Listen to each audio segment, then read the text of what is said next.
নতুন শিক্ষাক্রমের মূল্যায়ন পদ্ধতির চূড়ান্ত অনুমোদন। তো সুপ্রিয় শিক্ষার্থীবৃন্দ, আসসালামু আলাইকুম।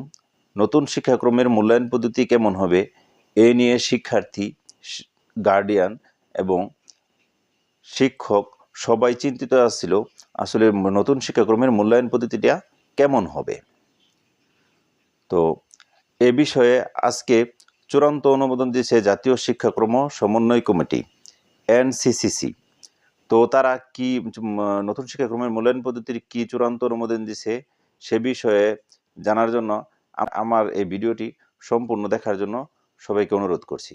তাহলে আমরা মূল্যায়ন পদ্ধতি কিভাবে করতে হবে সে বিষয়ে আমরা সুন্দরভাবে জানতে পারবো।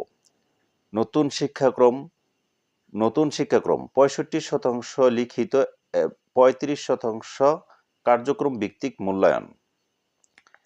তো আপডেট দিছে তারা 1 জুলাই 2024।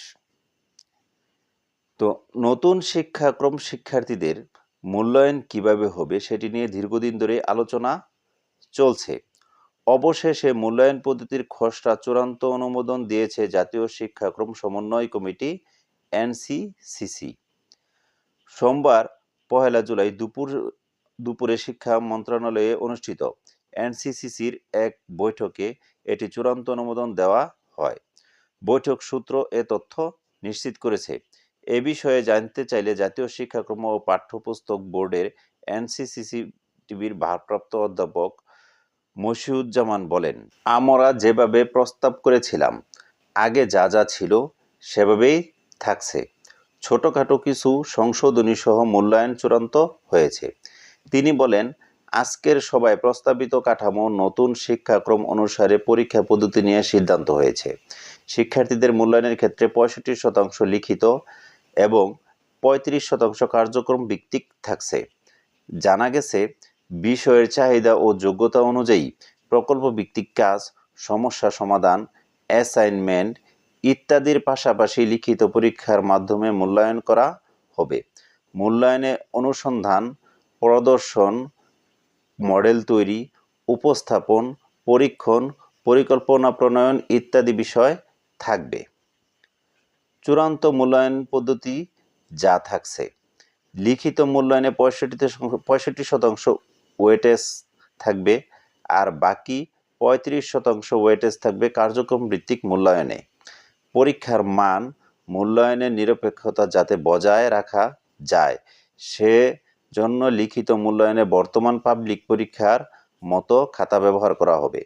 অর্থাৎ আমাদের SSC এবং ACCতে যে ধরনের খাতা ব্যবহার করা হয় সেই ধরনের খাতা ব্যবহার করা হবে। আর পরীক্ষা শেষে একযোগে ফল প্রকাশ করবে শিক্ষা বোর্ডগুলো।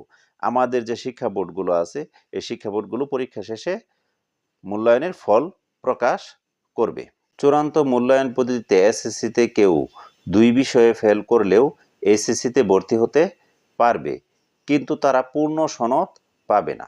মানে SSCতে যদি কেউ 2 বিষয়ে ফেল করে সেক্ষেত্রেও সে HSCতে ভর্তি হতে পারবে, কিন্তু সে কোনো প্রকার পূর্ণ সনদ পাবে না, তবে মার্কশিট পাবে। মানে তাকে 2 বিষয়ে ফেল করলেও মার্কশিট প্রদান করা হবে। পূর্ণ সনদ পেতে পরে 2 বিষয়ে পরীক্ষা দিয়ে পাশ করতে হবে। মানে পূর্ণ সনদ পেতে ওই যে 2 বিষয়ে ফেল ছিল ওই 2 বিষয়ে পরবর্তীতে তাকে পাশ করতে হবে। তবে বিষয়টি ভালোভাবে নেননি অভিভাবকরা। এই যে 2 বিষয়ে ফেল করলেও শিক্ষার্থীরা পরবর্তী ক্লাসে উত্তীর্ণ হতে পারবে, এই বিষয়টা ভালোভাবে নেননি অভিভাবকরা। তারা কেন নেন নাই? তারা বলেছেন, অর্থাৎ অভিভাবকরা বলেছেন, কোনো শিক্ষার্থী যদি ফেল করে উপরের শ্রেণীতে ওঠার সুযোগ পায় সে পড়াশোনায় মনোযোগী হবে না। মানে কোনো শিক্ষার্থী ফেল করেও যদি পরবর্তী শ্রেণীতে ওঠার সুযোগ পায় সেক্ষেত্রে শিক্ষার্থীরা পড়াশোনার প্রতি মনোযোগী হবে না, অর্থাৎ ভালোভাবে পড়াশোনা করবে না। এটা নিয়ে সন্দিহান পোষণ করছে অভিভাবকবৃন্দ।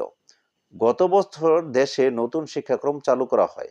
এতে প্রথম, ষষ্ঠ ও সপ্তম সহ মোট 3টি শ্রেণীতে নতুন কারিকুলাম বাস্তবায়ন করা হয়।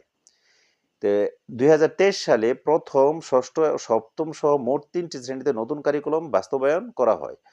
চলতি বছর অর্থাৎ 2024 সালে বাস্তবায়ন করা হচ্ছে দ্বিতীয়, তৃতীয়, অষ্টম, নবম সহ 4টা শ্রেণীতে। 2023 সালে 3টা শ্রেণীতে বাস্তবায়ন করা হয়েছিল, 24 সালে বাস্তবায়ন করা হতে 4টা শ্রেণীতে, 25 সালে পঞ্চম ও দশম শ্রেণীতে, 25 সালে বাস্তবায়ন করা হবে পঞ্চম ও দশম শ্রেণীতে, 2026 সালে একাদশ শ্রেণীতে এবং 2027 সালে দ্বাদশ শ্রেণীতে এই শিক্ষাক্রম ধাপে ধাপে বাস্তবায়ন করা হবে। 7 ধাপে মূল্যায়ন হবে। মূল্যায়ন হবে কয়টা ধাপে? শিক্ষার্থীদেরকে 7টা ধাপে মূল্যায়ন করা হবে। বিষয়ভিত্তিক মূল্যায়নের ক্ষেত্রে 7টি ধাপের স্কেলের কথা বলা হয়েছে। এগুলো হলো: 1 নাম্বার প্রারম্ভিক, বিকাশমান, অনুসন্ধানী, সক্রিয়, অগ্রগামী, অর্জনমুখী ও অনন্য। এই 7টা ধাপে শিক্ষার্থীদেরকে মূল্যায়ন করা হবে। শিক্ষার্থীদের মূল্যায়ন করে কোন শিক্ষার্থী কোন পর্যায়ে আছে তা নির্ধারণ করতে এই 7টি ধাপ রাখা হয়েছে।